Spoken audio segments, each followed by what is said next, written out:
Halo semuanya, Shalom. Malam hari ini kita mau diskusi kembali tema yang sangat seru yaitu persepuluhan. Persepuluhan ya. Menarik sekali ya Iya, kalau di berbicara persepuluhan ya Boksu. Kenapa lumayan serunya ini? Iya nih Boksu, jadi apalagi di tengah-tengah anak muda ya. Sebenarnya persepuluhan itu Boksu wajib atau enggak ya Boksu ya untuk kita kasih? Kayaknya ini pertanyaan ini pengen memberi atau pengen tidak tentang persepuluhan. Karena banyak orang juga ya Kak di Iya. luar sana juga bertanya-tanya gitu Betul. Nanti setelah ini mungkin cara hitungnya Boksu. Hitung ya. Iya. Ya saya memang persepuluhan ini sebenarnya sebelum perdebatan ini pun sebetulnya faktanya ada banyak orang nggak memberi persepuluhan, ya kan? Pada faktanya, ya kan? Apalagi setelah ada pengajaran-pengajaran sekarang yang berseliweran ini, wah makin senang itu yang tidak memberi. Oh iya ya, ya ada Ya. ya. Wah ternyata ada yang mengajarkan tidak memberi, tenang, tenang. Nah ini kembali kepada kita. Saya kalau boleh bertanya, kenapa sih selama ini ngasih perpuluhan? Saya bertanya positif ya. Iya. Kenapa sih memberi? Asumsi saya berarti Evi memberi, guru memberi. Kenapa sih kamu memberi perpuluhan selama ini? Karena yang saya dapatkan pendeta saya atau siapa yang mengajar di gereja mengajarkan bahwa perpuluhan itu wajib Pak, dan di Alkitab juga Iya, wajib ada ya. ya wajib ya. seperti itu. Kalau Evi gimana? Kalau aku pertama ya Boksu, pertama karena di Alkitab kan ada ditulis perpuluhan, tapi setelah dapat pengajaran gitu ya dari Boksu bahwa perpuluhan itu adalah sebagai rasa syukur sih kita kasih kepada Gitu Tuhan, ya. kepada gereja. Ya karena begini, ada banyak orang itu melakukan persepuluhan biasanya dua alasannya. Yang pertama ya karena takut, ya kan? Takut nggak diberkatin. Karena kalau tidak beri perpuluhan, karena selalu yang diambil dasarnya adalah dari Maliaki 3 itu. Oh iya. Tapi ngomong-ngomong sebenarnya ayat itu salah satu yang membuat saya sebetulnya memberi persepuluhan awalnya. Oh. Ya kan? Ya karena di situ kan dikatakan dengan jelas ya, dengan apakah aku menipu engkau, katakan. Ya. Hai, kamu masih bertanya dengan apakah ya? Kan ditanya apakah, dibaca lah guru Ya, supaya coba. jelas ya. Ya Iya. coba kita baca. Karena ini supaya kita menyimak. Kita tidak akan baca banyak ayat, ada beberapa yang saya jelaskan tapi nggak dibaca, tapi Maliaki ini coba dibaca. Coba guru dibaca. Maleakhi 3 ayat 8 sampai 10. Iya. Bolehkah manusia menipu Allah? Namun kamu menipu aku. Tetapi kamu berkata, dengan cara bagaimanakah kami menipu engkau? Mengenai persembahan persepuluhan dan persembahan khusus. Kamu telah kena kutuk, tetapi kamu masih menipu aku. Ya, kamu seluruh bangsa. Ayat 10, bawalah seluruh persembahan persepuluhan itu ke dalam rumah perbendaharaan, supaya ada persediaan makanan di rumahku, dan ujilah aku, firman Tuhan semesta alam. Apakah aku tidak membukakan bagimu tingkap-tingkap langit dan mencurahkan berkat kepadamu sampai berkelimpahan? Iya, ayat ini biasa dipahami dengan dua tadi. Yang pertama, tadi saya katakan, kenapa kita memberi perpuluhan? Karena takut. Karena kalau nggak memberi tadi apa katanya? Kena kutuk. Kena kutuk. Ya, dan ini banyak orang bersaksi, aduh saya kemarin tidak memberi perpuluhan, tiba-tiba saya kerampokan, ya kan. Saya tidak memberi perpuluhan, tiba-tiba saya sakit. Ya, sehingga biaya yang saya keluarkan lebih banyak daripada 10%. Iya. Ya kan? Jadi motivasi pertama orang memberi perpuluhan karena takut. Yang kedua, ayat ini seringkali dimaknai, ditafsirkan bahwa memberi persepuluhan supaya apa? Supaya Diberkati. Diberkatin, dapat ya. berkat. Iya, makanya kalau saya memberi semakin diberkati, memberi semakin diberkati, ya kan? Jadi banyak orang memberi perpuluhan dengan dua motivasi ini. Satu takut, satu supaya diberkati. Ya. Sehingga ketika kita digerakkan oleh dua motivasi ini, jadi pemberian kita pun jadi sebenarnya perlu dievaluasi lagi. Iya kan? Maka ketika sekarang kalau yang motivasinya karena takut, sekarang ada berita oh ternyata nggak wajib memberi persepuluhan, syukurlah, ya kan? Nggak wajib ternyata, ya berarti kemarin itu salah bukan kutukan, ya kan? Ya kan? Kemudian ketika dikatakan bahwa memberi persepuluhan ini sekarang tidak harus ya, orang-orang memperdebatkan itu. Yang motivasinya diberkati biasanya kan orang yang pengen diberkati yang bagaimana? Yang merasa tidak berkati kan? Ya. Kalau sudah kaya-kaya banget biasanya aduh sayang banget ini ya diberikannya. Ya. Jadi tidak berpengaruh itu kalau yang ingin diberkati tetap memberi aja, tapi dengan motivasi supaya ingin diberkati. Jadi pemahaman ini yang perlu diluruskan sebetulnya tentang persepuluhan. Ya, tentang persepuluhan. Jadi kalau kita menjadikan Maleakhi satu-satunya dasar pijakan, ya kita bisa menjadi seperti itu pemahamannya. Ya, nah saya ingin menjelaskan sedikit tentang persepuluhan ini, ya tentang persepuluhan. Sebetulnya kalau kita berbicara persepuluhan, ya di dalam Alkitab itu persepuluhan itu siapa sih yang pertama memberikan persepuluhan? Ada tahu enggak? Yang memberikan persepuluhan pertama kali di Alkitab ya. Siapa ya? Jadi sebenarnya memberikan pertama kali persepuluhan itu Abraham. Mau jawab tadi itu maksud. Iya kan? Anaknya ya. Abraham. Jadi Abraham itu ketika dia perang melawan raja-raja yang di Sodom itu, Kedorlaomer dan teman-temannya itu yang sebetulnya secara hebat. Tapi Abraham menang. Ya kan? Kemudian dia memberikan persepuluhan kepada imam Melkisedek itu, ya kan. Betul. Jadi sebenarnya secara ringkasnya kalau kita membaca di dalam Kejadian, yaitu dalam Kejadian 14 dan ayat yang ke-14 dan berikutnya itu digambarkan bahwa itu persembahan itu sebagai semacam ucapan syukur karena sudah menang perang, ya kan. Nah sebenarnya yang serupa juga dilakukan oleh Yakub. Ya, Yakub juga berkata begini, Tuhan kalau engkau memberkati ini kami akan memberikan persepuluhan sebagai ucapan syukur. Nah memang sebetulnya yang banyak diangkat sekarang ini kan karena dihubungkan persepuluhan dengan tugas keimaman artinya imam-imam, karena dipahami persepuluhan hanya untuk orang Lewi saja. Ya, padahal sebetulnya ya kita nggak punya waktu banyak, tapi sebenarnya Bapak Ibu bisa menggali. Di dalam Alkitab saya pernah itu menyuruh mahasiswa untuk mengadakan perbandingan. Di dalam kitab-kitab Taurat saja. Ya, di dalam kitab-kitab Taurat saja ada perkembangan. Persepuluhan itu awalnya ada yang hanya untuk imam, fungsinya apanya kegunaannya, tapi juga dalam kitab-kitab yang lebih ke belakang itu untuk perkembangan untuk siapa? Untuk orang miskin. Jadi memang bukan hanya dari dulu, perpuluhan itu bukan khusus untuk imam, bukan. Jadi sebenarnya imam ada nggak ada, sebetulnya kalau kita mau belajar betul-betul nggak ada kaitannya itu, iya persepuluhan itu, ya. Jadi artinya ini kita berbicara di perjanjian lama dulu ya, Ivi ya.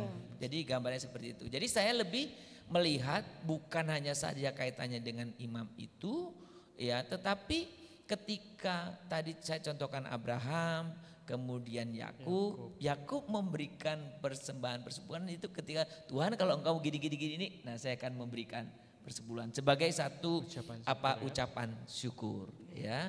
Ya, jadi sampai di sana bisa gimana Iwi? Wow. Bisa paham? Ya. Iya. Menarik sekali ya. Iya ya. Jadi artinya karena orang selama ini memahami hanya kaitannya dengan Lewi. Lalu kan tadi pertanyaannya, ya, jadi wajib nggak sih? Wajib nggak sih? Ya. Kita itu orang Kristen tuh senangnya gitu. Kalau wajib baru melakukannya dengan takut ya. Kalau nggak wajib syukur. Wajib pun kadang-kadang masih nggak dilakukan kan? Karena kan kalaupun kita tahu wajib, kita tanyalah berapa persen lah orang yang memberikan persepuluhan. Ya, di gereja kita saja, cuman berapa persen ya? Wow. Kemarin ada dihitung. Kemarin 30%. Cuma 30% kan? 30%. Nah ini padahal tahu kan wajib kan? Selama ini pemahamannya wajib kan? Atau sudah dengar berita-berita itu? Iya. Nah saya suka begini saya juga menyaksikan perdebatan itu. Saya memberikan persepuluhan saya itu dari kelas SMA 1. Karena memang disitulah saya terima uang sendiri. Kalau sebelum itu saya nggak pernah terima uang. Saya cuma kerja, tahunya kerja, uang nggak pernah pegang. Tapi ketika SMA 1 karena saya merantau, saya punya uang. Dari uang saku saya berikan persepuluhan. Memang awal mulanya yang mendasari itu, yang Malaikat 3 tadi. Tetapi semakin kesini saya semakin mengerti. Ya, jadi apa yang ada pada kita ini sebenarnya bukan punya kita. Nah, saya paling senang memakai alasan tentang kepemilikan ini. Ya, coba Pak Guru dibaca Mazmur 24 ayat 1. Mazmur 24. Ya, ini supaya memberikan kepada kita juga, ya kita tidak perlu berdebat maksud saya. Ya, Mazmur 24 ayat 1. Mazmur 24 ayat 1, demikian firman Tuhan. Mazmur Daud, Tuhanlah yang empunya bumi serta segala isinya dan dunia serta yang diam di dalamnya. Ya, siapa yang empunya semuanya? Tuhan. Jadi bumi ini dan semua yang ada di dalamnya ini punya siapa? Punya Tuhan. Punya Tuhan. Berarti semua yang ada di dalamnya siapa? Apa aja? Semua, kalau di dalam Hagai itu, Hagai 2 ayat 9 itu, Tuhanlah yang punya segala kekayaan dan begitu-gitu ya. Di ayat itu, Hagai 2 ayat 9. Sejajar dengan Mazmur tadi 24 ayat 1. Nah itu berarti semua kekayaan ini. Bukan semua kekayaan, termasuk siapa? Kita. Saya kita. Ya kan? Nah apalagi kita orang Kristen udah paling gampang memahami itu kan. Kita ini milik Allah. Nah sekarang kalau kita semua itu milik Allah, apa menjadi kesulitan kita? Karena kita ini berarti bukan yang empunya. Kita ini apa? Kita ini hanya orang yang dipercaya untuk mengelola. Berarti yang Evi punya uang itu, yang banyak itu, bukan punya Evi. Punya siapa? Punya Tuhan. Punya Tuhan. Kita hanya kelola. Iya. Jadi termasuk Pak Guru, termasuk saya. Nah ini kita ketika Tuhan sudah tahu Tuhan yang punya, nah apa susahnya? Betul. Untuk memberikan kepada dia. Ya. Nah makanya tadi saya berikan contoh itu begini. Ya tadi itu bahwa yang memberikan alasan memberikan persepuluhan tadi saya berikan contoh Abraham dan Yakub sebagai ucapan syukurnya. Ya kan? Sebagai ucapan syukurnya. Nah, ada orang memakai begini, Pak, kan di perjanjian baru Tuhan tidak mengajarkan persepuluhan. Sekali waktu Tuhan pernah menegur orang Farisi. Ya kalau kita membaca di dalam Matius pasal yang ke 23 ya, ayat 23 itu Tuhan menegur orang Farisi. Karena orang Farisi memberikan persembahan persepuluhan tapi mengabaikan orang-orang yang dalam kesulitan. Ya saudara-saudara yang susah. Pertanyaan saya, apakah dengan Yesus menegur orang Farisi karena memberi perpuluhan tetapi tidak memperhatikan orang yang susah, itu berarti Tuhan Yesus membatalkan persepuluhan? Tidak. Kan tidak. Yang Tuhan Yesus ajarkan adalah kamu memperhatikan persepuluhan. Kamu juga jangan mengabaikan orang yang susah. Iya. Iya kan? Ada bagian masing-masing kan? Nah ada banyak orang, belum lama juga ada orang bertanya begitu. Pak, kan kita nggak usah beri perpuluhan, saya berikan untuk menolong orang susah, orang ini, orang kita selalu pakai alasan yang seperti itu. Alasan itu alasan kuno. Alasan itu yang dipakai siapa? Ingat nggak dalam Alkitab? Siapa ya Pak? Yudas. Oh. Ketika perempuan mengurapi kaki Yesus dengan minyak. Wangi. Apa dia bilang? Pemborosan. Kan lebih bagus dikasih untuk orang miskin. Itu alasan kuno itu. Iya. Daripada Tuhan Yesus sendiri bilang apa?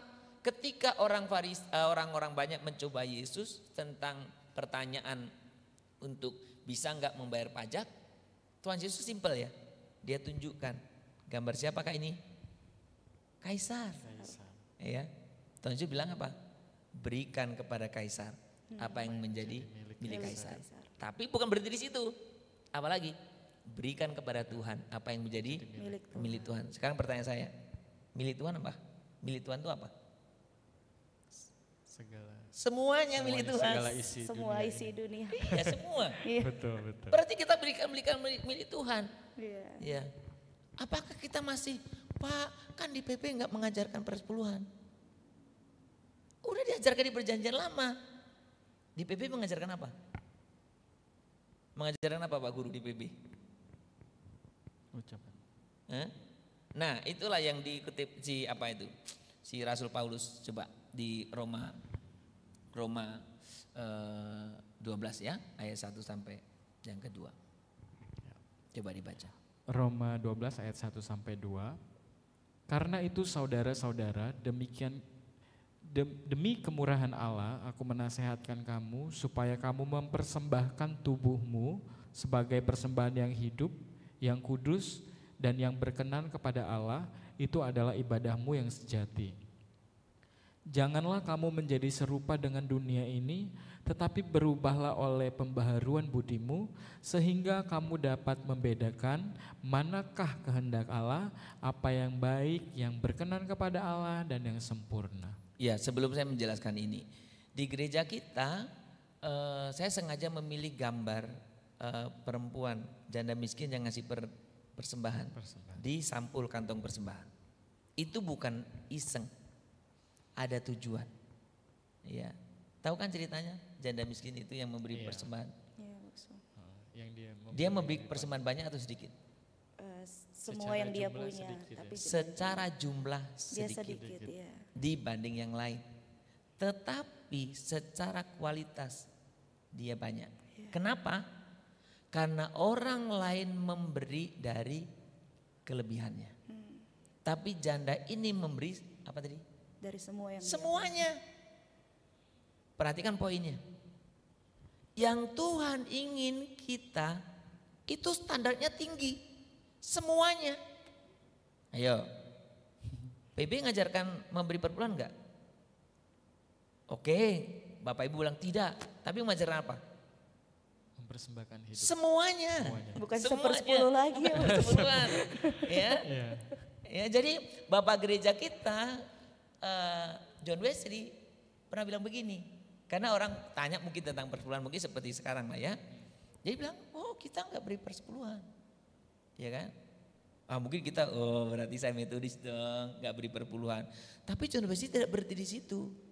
Kita tidak memberi 10%, tidak juga 30%. Karena ada orang-orang yang orang Yahudi pun biasa memberi 30%. Tidak 30%. Jadi 10% enggak, 30% enggak. Ya. 50% pun enggak. Iya. Kan ada orang Farisi yang bagus memberikan 50%. Tapi apa yang dikatakan John Wesley? Kita tidak memberi 10%, tidak 30%, tidak juga 50%, tetapi berapa persen? 100%. Kamu bisa memberi 100% enggak? Sebelum 100% kamu memberi berapa? 10 baru. Ya 10 aja susah. 100%. Jadi sebenarnya kalau kita mau berbicara tentang logika saja sederhana. Kenapa kita perdebatkan yang 10%? Ya, Tuhan menghendaki semuanya. Bagaimana kamu bisa memberi semuanya? Kalau 10 aja masih beribut, wajib atau tidak? Iya. Kalau kita bimbang memberi 10 wajib atau tidak, kayaknya kamu susah memang memberi, ya kan? Motivasinya. Jadi makanya orang berdebat mau apa, saya memberi saja, ya. Karena semua milik Tuhan, ya. Semua ini milik Tuhan. Jadi dan saya mau katakan sebetulnya ketika kira memberi persepuluhan itu paling tidak ada 2 hal yang kita nyatakan. 1, kita mengucap syukur. Karena memberi persepuluhan itu berarti kamu udah terima tuh. Saya sudah terima. Maka dari yang saya terima itu saya ambil, saya sisihkan 10%. Oke. Jadi saya sudah menerima. Jadi saya mengucap syukur. Yang kedua, selain mengucap syukur, ini penyataan iman, pengakuan iman bahwa yang saya terima itu dari mana? Dari Tuhan. Saya nyatakan iman lagi, declarekan, oh ini yang saya terima dari Tuhan. Ya. Jadi ragu nggak mau dipersepuluhan? Iya Pak, tapi saya ada pernah dengar juga begini, Pak Guru mungkin lebih mudah ya orang yang berpenghasilan banyak untuk memberikan persepuluhan seperti itu. Bagaimana dengan orang yang mungkin berkekurangan seperti itu Pak, tetapi dia mendapatkan penghasilan, tetapi dengan zaman yang lebih maju dia harus kebutuhan yang lebih banyak, mencukupi kebutuhan anak-anak sekolah dan sebagainya. Iya, gitu, Pak. tantangan memberikan persepuluhan itu sama. Yang penghasilannya sedikit, aduh sedikit, Iya betul. semua aja kurang, apalagi potong 1/10, lebih kurang dong. Itu hitung-hitungan kita, ya kan? Sekarang penghasilan lu berapa? 10 juta? Oke lah, jangan 10 dulu. 5 juta? Enggak Pak, 1 juta berarti kamu ngasih berapa? 100 ribu. 100 ribu. Oke. Kalau naik gajimu 10 juta, kamu ngasih berapa? 1 juta. 1 juta. Mana lebih gampang ngasih 100 atau 1 juta? 100 sih. Hah? Kalau kamu penghasilanmu tambah jadi 100 juta, kamu ngasih berapa? Wow. Kalau kamu penghasilan 1 miliar? Jadi tantangannya, kalau kamu nggak bisa memberi yang kecil, besar lebih nggak bisa. Betul betul. Ya, jadi tantangannya sama saja. Nah, ini mungkin sebagai penutup karena pendek ya waktu kita. Jadi kesalahan kita itu sok menjadi pemilih. Iya kan? Dari mana buktinya? Kita suka bilang gini, kita lihat dompet. Dari uang saya ini, saya mau ngasih berapa ya sama Tuhan? Berarti kan sok kamu jadi pemilih kan? Iya kan, sok jadi pemilih kan? Betul. Kita merasa itu uang kita. Jadi kita berpikir, aduh dari uang ini saya mau beri berapa ya sama Tuhan? Iya. Dengar baik ya. Pemilih siapa tadi? Tuhan. Tuhan. Berarti harusnya jangan ngomong gitu. Yang kita ngomong adalah dari uang Tuhan ini berapa banyak yang saya mau gunakan untuk diri saya sendiri. Betul kan? Karena ini bukan milik kita, milik Tuhan. Jangankan 10%, Tuhan ingin 100% termasuk hidup kita. Jadi kalau masalah kepemilikan ini kita paham dan mengerti dengan baik, maka mau memberi berapa persen pun enggak masalah. Jadi jangan ragu, berilah 10%. Bahkan Tuhan ingin 100% kita berikan. Ya. Jadi kiranya Tuhan berkati kita ya. Ya, amin. Terima kasih Boksu untuk diskusi pada malam hari ini. Terima kasih juga guru. Diskusi banyak belajar, semakin banyak tahu. Terima kasih untuk Bapak Ibu semua dan teman-teman. Sampai jumpa di diskusi berikutnya ya. Tuhan Yesus berkati. Tuhan memberkati kita.